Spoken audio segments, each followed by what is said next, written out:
There she is, boys. So, got to get this ignition rotor off. Had a bit of trouble with this. So I've got the bolt out.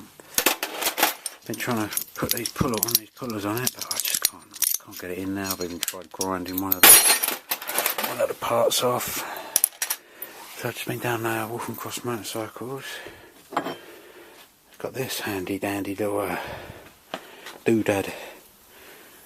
So I'm just going to spin this on out. Put a bit of copper slip on it first and we'll see how she goes. Right, there she is, boys. So let me just grab that spanner there. Hopefully this won't be too much. Right, let me just get some weight on this. There we go. Right. Oh, God. That's it, I think, yeah, that's the one. Hopefully, let's just get that spinner off. Should be a little plug in the back here. Yes, there she is, boys. Waltham Cross Motorcycles. How you drink, boys? How you drink? Right. There she is, boys.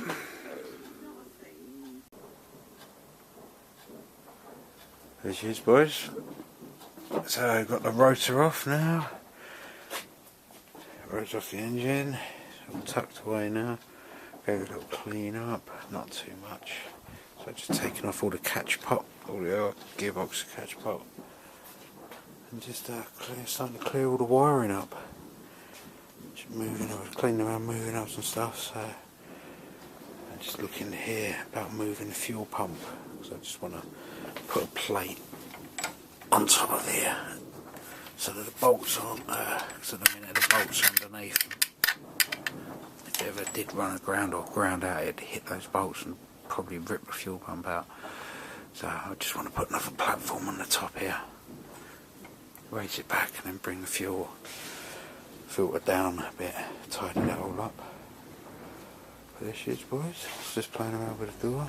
Just put her on there. Got ready to start building this back section now. Back section here and the window. And all going all the way down to meet up to the bottom part. But yeah. Nice and windy out tonight. There she is. So just stripping the old wiring out. I was just thinking about taking all the door off and getting inside and starting to strip all the old Hayabusa electrics out, because that's not going to be in use anymore. It's going to be really a complete rewire. I have one wiring loom for the car, so basically all the indicators and lights and horn and all the bits and pieces and fog lights work, you know, even without the engine in, all unplugged, so they'll just work off the battery, and then when you drop the engine in, it's just one clip to clip it into the engine loom, and that's it. Job done. So yeah, it's a lot of work, but it's needed because there's a lot of wiring. This is just this bit here. This is just the main engine loom, but there's still lots of wire. You know, like the indicator over here, came all the way around here, all the way around, back down into there, when it could have just come down there. That's what I'm planning to do. But yeah, here she is, boys. Coming on nice. So yeah, start ripping out the insides and get the old dashboard out. Look at the Race Tech dashboards. Maybe the next to it.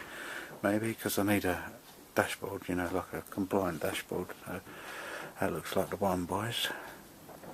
I'll do a little update on that, but I'm just waiting on the little delivery. But yeah, I'm waiting on delivery from Extreme Engines, all the bits and pieces. There she is.